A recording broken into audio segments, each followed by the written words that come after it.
할렐루야. 한 주간 평안했습니까? 그래서 요즘 자연스럽게 등장과 퇴장이라고 하는 단어를 생각해 보게 됐습니다. 옛부터 사람들은 인생은 유수와 같아, 흘러가는 강물 같아 이렇게 표현을 했죠. 그 두 가지 의미가 크게 있다고 봅니다. 흘러가는 강물 멈추게 할 수 없습니다. 거꾸로 역류시킬 수 없습니다. 세월이 흘러가는 것, 내 의지, 내 노력으로 멈추게 할 수가 없습니다. 그냥 흘러가는 겁니다. 어느 날 백발이 찾아와서 내 의지로 그걸 막을 수 없습니다. 어느 날 이마에 깊이 파인 주림이 오지만 그 세월이 나이가 내게 동의를 구하고 주림이 찾아왔습니까? 그냥 찾아오는 것입니다.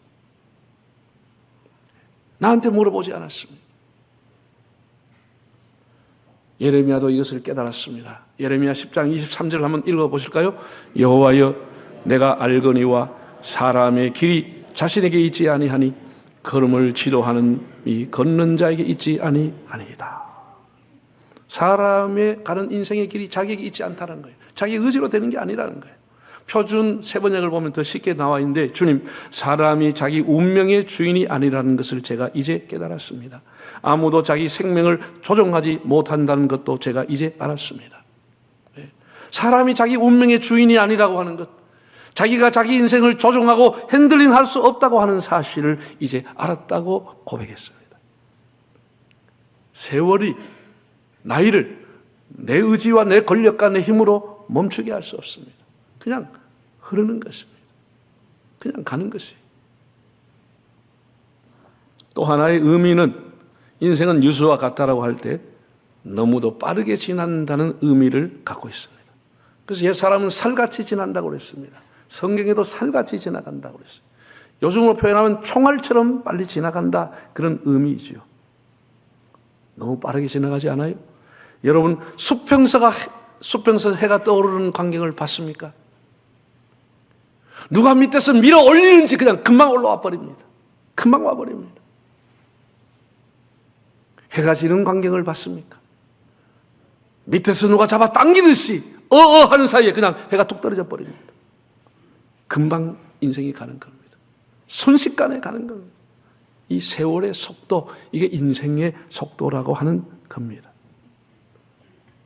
여러분, 나이가 든 사람 다 공통적으로 그렇게 생각하죠. 세월은 유수와 같다. 흘러가는 것이고 너무 빠르게 지나가는 것이다. 그리고 강물이라고 하는 것이 손에 잡았는들 다 흘러버리는 것처럼 한 것이 없고 허무하다, 그런 의미를 갖고 있습니다. 그리고 무엇을 하기에 우리 인생이라는 게 너무 짧다는 생각을 합니다.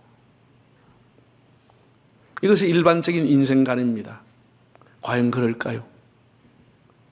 저는 하나님께서 우리 한 사람 한 사람을 허무하게 빨리 살고 네 의지와 상관없이 그냥 흘러가라고 지었지는 않았다고 생각합니다. 그건 하나님 뜻이 아니라고 생각합니다. 하나님 우리 한 사람 한 사람을 아름답게 창조하시고 소중하고 보배롭게 살기를 원하셔서 은총을 주시면서 우리에게 자유의지라고 하는 것을 주셔서 선택권을 갖게 했습니다. 의지를 가지고 살라고 하셨습니다. 여러분 한번 생각해 보세요. 세월이 흐르고 변합니까? 내가 변하는 것이죠. 시간이라고 하는 것은 늘 존재해 왔습니다. 사람이 하루를 24시간을 만들고 1년을 365일을 만들어서 나이를 만들어서 마치 우리 인생이 점점 흘러가고 늙어가는 것처럼 보이지만은 시간은 흘러가지 않습니다. 그 시간 앞에 내가 늙어가는 것이고 그 시간 앞에 내가 노쇠해, 내가 변화되어 가는 것이, 시간은 그대로 있는 것입니다. 또한 인생을 7, 80년 살아오는 것은 그리 짧은 것은 아닙니다. 얼마든지 그 기간 동안 하나님의 일을 할 수 있고 빛나는 삶을 살아가기도 충분한 시간입니다. 제가 석사학위 논문을 슈바이처에 대해서 썼습니다. 아프리카 밀림의 성자 알버트 슈바이처. 공부를 해서 학위 논문을 가지고 박사학위를 몇 개나 받았던 슈바이처가 모든 명예와 영광, 부를 다 버리고 아프리카 약자와 가난한 자와 여생을 살기 위해서 아프리카로 젊은 나이에 갔습니다. 제가 그 논문을 쓰기 위해서 자서전 몇 권을 다 읽고 그의 어록을 다 읽어봤습니다. 수바이처가 단 한 번도 인생은 짧다고 한 기절이 없습니다. 인생은 허무하다고 한 기절도 없습니다. 우리가 알고 있는 인도의 빈민가에서 봉사했던 마더 테레사 수녀, 그는 이렇게 말했습니다. 하나님은 나를 성공하라고 부르신 것이 아니라 하나님께 순종하라고 나를 부르셨다고 했습니다. 그러면서 하나님이 기뻐하는 일에 순종하면서 평생을 헌신했지만 여러분, 그 테레사의 자서전을 보세요. 단 한 번도 인생은 짧다고 허무하다고 얘기하지 않습니다. 다 밀도 있게 아름답게 귀하게 인생을 살았습니다. 그런 삶을 살기에, 존경받는 삶을 살기에도 우리에게 주어진 시간은 충분한 것입니다. 결코 인생은 짧은 게 아닙니다. 문제는 내게 주어진 비록 제한된 시간이지만 내가 어떻게 살아가느냐라고 하는 과제입니다. 우리가 하나님의 은혜를 받았다고 늘 말하지만 그 하나님의 은혜를 받은 사람에 걸맞게 응답하며 살아가는 것이 우리의 할 일인 것입니다. 은혜를 받은 자답게 어떻게 살아가느냐, 이것이 우리에게 과제이지 않습니까? 다윗이라고 하는 사람을 생각해 봅시다. 그는 유다 지파의 땅 베들레헴에서 양치는 목동으로 성경에 등장합니다. 정말 그때는 누구나 그 나이에 들녘에서 양을 치고 양똥 냄새나 맡고 살아가던 평범한 한 소년에 불과했습니다. 역사의 무대에 성경에 등장할 때의 모습을 사무엘상 16장이 기록했습니다. 한번 읽어보실까요? 16장. 이새가 그의 아들 7을 다 사무엘 앞으로 지나가게 하나 사무엘이 이새에게 이르되 여호와께서 이들을 택하지 아니하셨느니라 하고, 또 사무엘이 이새에게 이르되 네 아들들이 다 여기 있느냐? 이새가 이르되 아직 막내가 남았는데 그는 양을 지키나이다. 사무엘이 이새에게 이르되 사람을 보내 그를 데려오라. 그가 여기 오기까지는 우리가 식사자리에 앉지 아니하겠노라. 이에 사람을 보내어 그를 데려오매 그의 빛이 붉고 눈이 빼어나고 얼굴이 아름답더라. 여호와께서 이르시되 이가 그니 일어나 기름을 부으라 하시는지라. 사무엘이 기름 뿔병을 가져다가 그의 형제 중에서 그에게 부었더니 이날 이후로 다윗이 여호와의 영에게 크게 감동되니라. 사무엘이 떠나서 라마로 가니라. 위대한 사람이 다윗이라고 하는 사람이 성경에 등장하는 모습, 역사의 무대에 등장했습니다. 초라했습니다. 들에 나가서 양을 치던 사람이었습니다.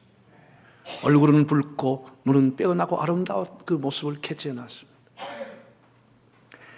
이렇게 등장한 이후에 그는 골리앗이라고 하는 장군을 무너뜨리게 되고 사울 왕을 만나서 엄청난 고생을 하게 됩니다. 사울이 죽인 자는 천천히요 다윗이 죽인 자는 만만이라고 하는 이런 칭송 때문에 피난길에 오르게 됩니다. 여러 번 죽을 고비를 맞이했습니다. 쿠데타가 일어나서 피난길에 가서 눈물을 흘려야 되는 그런 아픔도 겪었습니다. 온갖 일을 다 겪었습니다. 그 세월이 다 지나가고 그가 인생을 퇴장하는 내용이 열왕기상 1장과 2장에 나와 있습니다. 열왕기상 1장과 1절의 4절을 한번 읽어보겠습니다. 다윗 왕이 나이가 많아 늙으니 이불을 덮어도 따뜻하지 아니한지라. 그의 시종들이 왕께 아뢰되 우리 주 왕을 위하여 젊은 처녀 하나를 구하여 그로 왕을 받들어 모시게 하고 왕의 품에 누워 우리 주 왕으로 따뜻하시게 하리다 하고, 이스라엘 사방 영토의 아리따운 처녀를 구하던 중 수넴 여자 아비삭을 얻어 왕께 데려왔으니 이 처녀는 심히 아름다워 그가 왕을 받들어 시종 들었으나 왕이 잠자리는 같이 하지 아니하였더라. 그 다음 2장에 보세요. 바로 뒤에진 2장에 다윗이 죽을 날이 임박하며 그 아들 솔로몬에게 명령하여 이르되 내가 이제 세상 모든 사람이 가는 길로 가게 되었노니 너는 힘써 대장부가 되라는 유언을 하게 됩니다. 10절. 다윗이 그 조상들과 함께 누워 다윗 성에 장사되니 다윗이 이스라엘 왕이 된 지 40년이다. 헤브론에서 7년 동안 다스렸고 예루살렘에서 33년 동안 다스렸다. 솔로몬이 그의 아비 다윗의 왕위에 앉으니 그의 나라가 심히 견고하니라. 열왕기상 1장과 2장은 다윗의 퇴장의 모습이 기록되어 있습니다. 다윗의 등장도 매우 성경에서는 중요한 의미를 갖지만 오늘 우리는 그 태장에 대해서 생각해 보고자 합니다. 다윗 왕도 늙었고 역사의 무대에서 내려올 시간이 다가왔습니다. 그를 사랑했던 신하들이, 다윗을 아꼈던 신하들이 아름다운 처녀 수냄 여자 아비삭을 간택했습니다. 전국에다가 가장 아리따운 여성, 젊은 여성을 구하자 해서 아비삭을 간택해서 왕과 잠자리를 함께하게 해주었습니다. 우리나라 조선시대 때만 해도 가부장 사회였습니다. 부유한 양반 계급에 있는 노인장들이 가난한 집 딸을, 처녀를 사서 동첩으로 살았습니다. 3000년 전 다윗 왕의 잠자리를 함께할 미모의 처녀를 선택해서 다윗의 잠자리에 들게 했습니다. 다윗을 회춘시키려고 했습니다. 당시 왕권 제도하에서는 불법이 아니었습니다.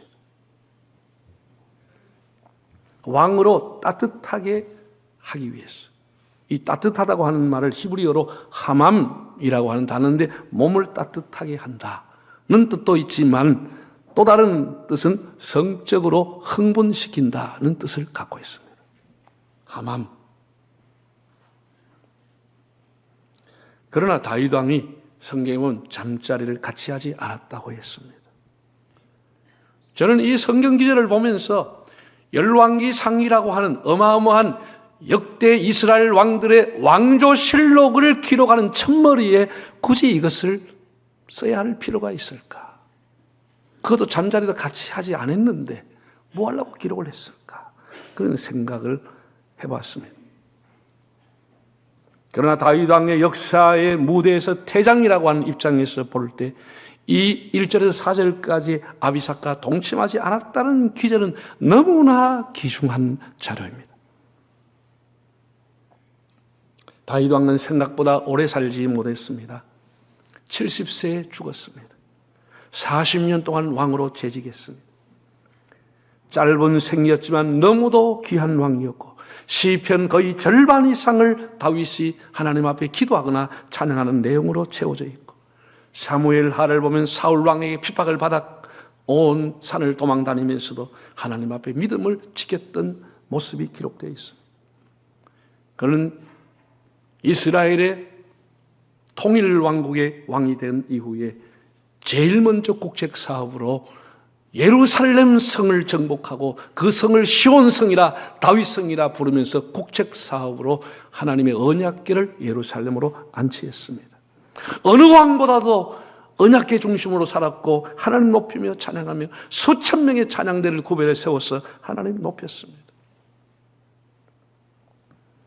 그렇게 귀했던 다윗이 그의 인생의 최대의 오점과 가장 큰 죄악은 우리아의 아내 밧세바를 범한 사건입니다. 성령도 이렇게 증언하고 있습니다. 다윗이 한참 세상을 떠나고 난 이후에 한참 지나서 후대의 성경은 이렇게 기록했습니다. 열왕기상 15장 5절을 한번 보실까요? 이는 다윗이 햇사람 우리아의 일 외에는 평생에 여호와 보시기에 정직하게 행하고 자기에게 명령하신 모든 일을 어기지 아니하였습니다. 햇사람 우리아의 아내를 범했던 그 일이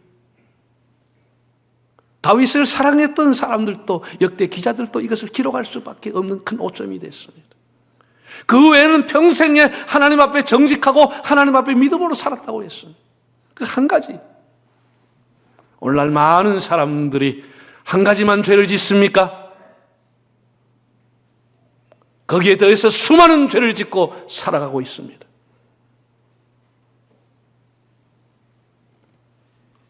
그러나 다윗은 그 한 가지 때문에 그 한 가지를 기록해 놓고 그 외에는 하나님 앞에 정직하게 바르게 살았다라고 했습니다.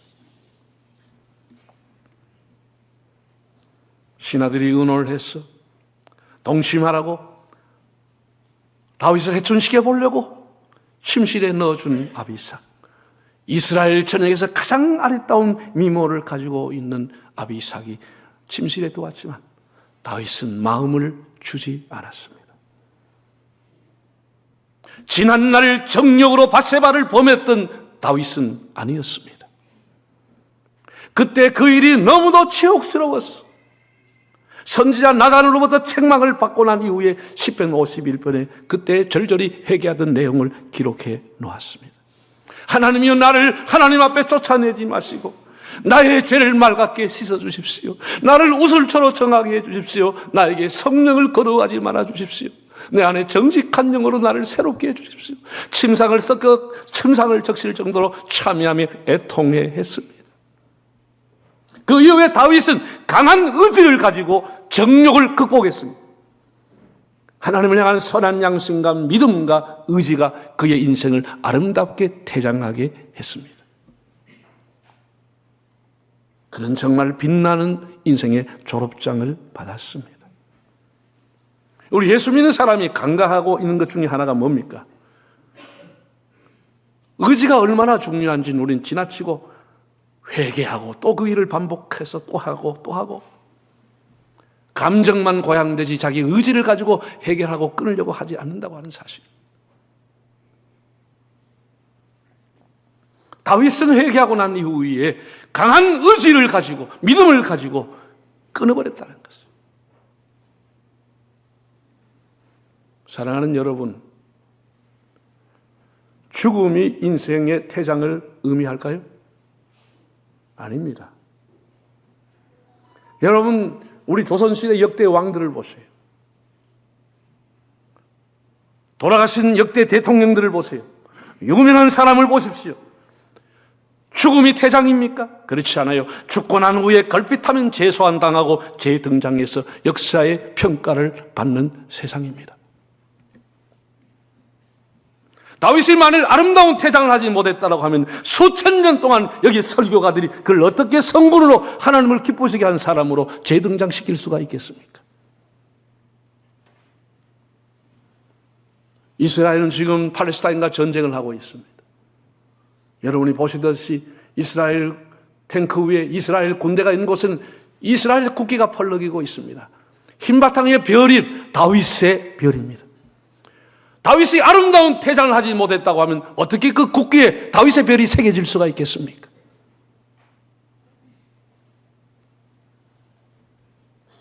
사랑하는 여러분, 우리도 언젠가는 퇴장을 해야 되는데 아름다운 퇴장을 준비합시다. 언제까지 미기적거리고 죄짓고 회개하기를 반복하고 세상의 성공 기준으로 살아갈 겁니까? 언제까지 탐욕으로 정욕으로 살아갈 겁니까? 끊을 것을 끊고 버릴 것을 버리고 아름다운 퇴장을 지금부터 준비해야 됩니다. 이것은 나의 의지만이, 강한 의지로서만이 아름다운 퇴장을 준비할 수가 있습니다.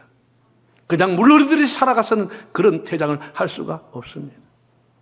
여러분은 언젠가는 후손들 앞에서, 여러분의 자녀들 앞에 재평가를 받고 우리가 죽어도 다시 소환될 겁니다. 할아버지, 할머니는 진리의 말씀을 따라, 믿음을 따라, 선한 양심을 따라 살았다는 그런 우리가 후세의 평가를 받아야 하지 않겠습니까? 한자로 죽을 사자라고 하는 것은 두 가지의 한자가 섞여서 죽을 사가 됐습니다. 하나는 석양, 저녁 석자와 하나는 비수할 때 비자입니다. 저녁 석자와 비수 아시죠? 날카롭고 날렵한 예리한 칼을 비수라고 합니다. 저녁과 비수가 합쳐져가 죽을 사가 되어 있습니다. 그 말의 의미가 뭡니까? 저녁에 날아드는 비수가 죽음입니다. 낮이면 피할 수 있어요. 대낮이면 도망갈 수 있어요. 어두컴컴할 때 갑자기 날아오는 비수는 아무도 피할 수가 없습니다. 우리의 죽음의 시간, 죽음의 장소, 죽음의 환경 아무도 알지 못합니다. 비수처럼 날아오게 되어 있어요. 우리가 지금부터 인생의 퇴장을 준비해야 합니다. 죽은 후에 누구나 다 재소환 당할 수 있습니다. 그리고 우리는 특별히 다 예수 믿으면서 하나님 앞에 가는 겁니다. 하나님 앞에 재등장하는 겁니다. 우리가 이 땅에서 직장이나 우리의 삶을 다 끝나고 나면, 우리가 떠나게 되면 어떤 여운과 어떤 자취를 남길 것입니까? 예수님은 등장해서 짧게 사셨고 십자가로 퇴장을 했습니다. 그러나 부활하신 이후에 재등장하셔서 온 인류가 예수 그리스도의 이름 앞에, 그 십자가 앞에 무릎을 꿇게 했습니다. 그는 이 세상에 계실 때는 구세주가 아니었습니다. 사람도 멸시와 천대를 받았습니다. 그러나 부활하고 난 이후에는 구세주로서 우리 앞에 나오시게 된 것입니다.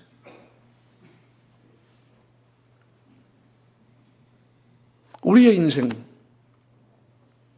이 땅에서의 삶을 우리가 10년을 살든 수십 년을 살든 가면 여운이 남고 그 사람의 평가가 남게 되어 있습니다. 어쩔 수가 없는 것입니다. 그러나 우리가 예수 그리스도 앞에 서는 날, 우리의 이 땅의 모든 평가는 사라지고 예수 그리스도로 말미암아 구원받은 백성으로 하나님 앞에 서게 되는 것입니다. 모든 것이 다 삭제가 되고 하나님 앞에 구원받은 백성으로 면류관을 쓰고 주님을 찬양하게 될 것입니다. 여러분, 시편 23편 1절에서 6절까지는 유명한 다윗의 목가 시입니다. 이 내용 하나하나는 다윗이 지난날 해고하면서 내 인생 하나님이 인도하셨다. 하나님이 나를 안위하게 하시고 나의 영혼을 소생시켜 주셨고 하나님이 나를 잔이 넘치도록 해주셨고 하나님이 다 나를 이끌어 주셨다. 내가 한 것은 없고 나는 단순히 순종했고 하나님 나를 이끌어 줬다고 하나님을 고백하며 찬양하고 있습니다. 다윗이 한계가 없다라는 거예요. 손자가 한계가 없어도 할아버지 할머니가 기뻐하듯이 다윗이 하나님 앞에 믿음으로 바르게 살려고만 했을 때 하나님께서 그를 왕으로 세우시고 영광을 받으시고 사도행전 13장에 내가 이새의 아들 다윗을 만나니 내 마음에 합한 자라. 내 마음에 합하다고 했어. 사실 하나님이 다 인도해 주시고 이끌어 주시는 것입니다. 그의 믿음으로 인해서 여러분, 우리가 어떻게 살아야 되겠습니까? 다시 한번 시편 23편 한번 같이 읽어볼까요? 여호와는 나의 목자시니 내게 부족함이 없으리로다. 그가 나를 푸른 초장에 놓이시며 쉴만한 물가로 인도하시는도다. 내 영혼을 소생시키시고 자기 이름을 위하여 의의 길로 인도하시는도다. 내가 사망의 음침한 골짜기로 다닐지라도 해를 두려워하지 않을 것은 주께서 나와 함께 하심이라. 주의 지팡이와 막대기가 나를 안위하시나이다. 주께서 내 원수의 목전에서 내게 상을 차려주시고 기름을 내 머리에 부으셨으니 내 잔이 넘치나이다. 내 평생의 선하신가 인자하심이 반드시 나를 따르리니 내가 여호와의 집에 영원히 살리로다.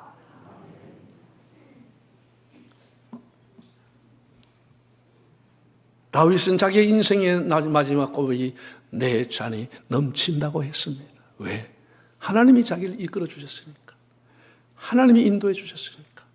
하나님이 사망의 골짜기에서도 자기를 안위하게 해주셨으니까.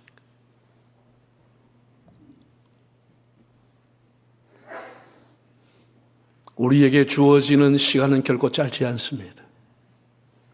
우리가 하나님의 뜻을 이루고 하나님 기쁘시게 하기에는 충분한 시간입니다. 내 의지를 가지고 살아갈 때, 믿음을 가지고 살아가면 내게 주어진 시간만 가지고도 하나님 얼마든지 기쁘게 할 수 있습니다. 우리 모두 아름답고 덕스러운 퇴장을 준비합시다. 여러분의 퇴장이 복될 수 있도록, 여러분의 퇴장이 귀감이 될 수 있도록 우리에게 주어진 하루하루 주신 자유의지를 가지고 죄를 멀리하고 주님과 동행하면서 하나님 기쁘게 하며 살아가는 복된 삶이 되시기를 바랍니다.